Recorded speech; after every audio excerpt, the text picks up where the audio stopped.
That expensive fluorocarbon, it probably didn't fail because it was bad line. There's a good chance it got damaged while the knot was being tightened up. Hey, it's Mitchtram here. A lot of us learned to tie fishing knots using mono, right? We tied the knot, pulled everything down hard, clipped the tag in, and went on, right? We started fishing. And most of the time, mono lets us get away with that. It's pretty forgiving. Then you start using fluoro, and you kind of carried those same knot tying habits over, and suddenly you started having a lot of break-offs. And then naturally you think, well, fluoro is just trash. It's the fluoro. I don't know what's wrong with this line. But what I've seen is usually it's not the line. The knot is the problem. And more specifically, it's often how we tie that knot and tighten it down. And from my experience, the most reliable terminal knot for fluorocarbon is the uni knot, where you run the line through the eye twice. That second pass through the eye, that's only part of the answer. You can still weaken this knot if you tighten it wrong, right? I'm gonna walk you through exactly how to tie it and how I seat it and how I check to make sure that it's tied correctly. With fluoro, I want to tighten it down when I'm finished, but I don't want to get there all at once, right? And there's a difference. That slowing down, it really does help. When you pull a dry knot down quickly, the line slides against itself under pressure, and that can cause line burn. But you get line burn on fluoro, and that becomes a really weak point. And once that knot is locked down, it's done, right? You can't fix it. And with fluorocarbon, the solution is really just to slow down, make sure you wet the knot, look at your wraps, make sure they're nice and smooth, and then pull it down tight. Do it gradually. A lot of you probably heard me talk about the Palomar knot, and the Palomar knot, hands down, is my favorite knot. But when I'm using fluorocarbon, I just don't trust it as much. And I'm not saying that this is the only knot that works. I'm just saying that I've had fewer failures with fluorocarbon using the uni knot running the tag in through the eyelet twice. It's easy to tie, and it's easy to tie consistently. All right, let's walk through tying this knot real quick.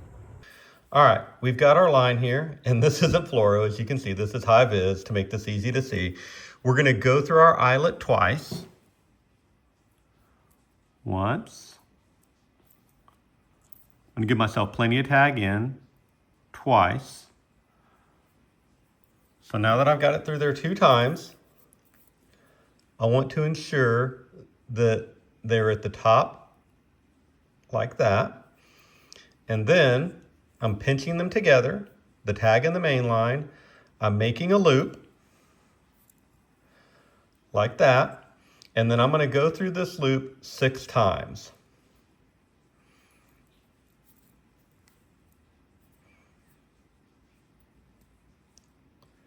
One, 2, 3, 4, 5,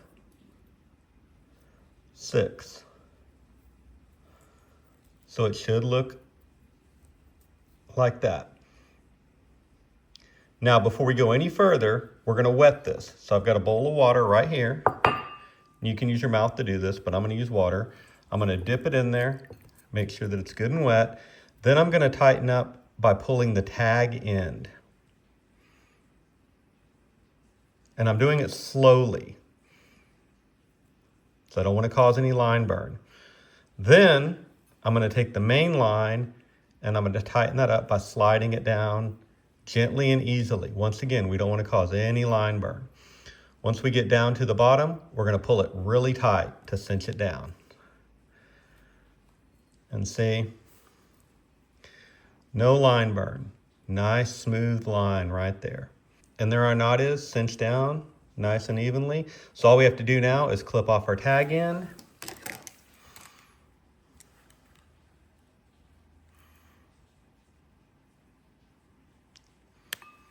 Just like that. Now let me show you what line burn kind of looks like and how you can identify it. This is fluoro with line burn. Notice how kinked up it is where it was cinched down. You can see all this unevenness, and then you see the main line where it's nice and smooth right here. But where you tighten that down and you ran it too fast, maybe you ran it dry, it's going to look like that. And that is a weak spot in your line. So you definitely want to avoid that. If you see it looks like that after you tighten your line down, cut it off and do it again. Now that you have the terminal knot down, take a look at tying the FG knot for your leader knot right here. The FG knot, it's not hard. I just think that it's been taught a more difficult way in the past, and this video takes you through what I feel is a much easier way to tie it and a much more consistent way to tie it. Subscribe if this type of practical fishing information helps you, and let me know what knot you trust with fluorocarbon. All right, we'll see you on the next one.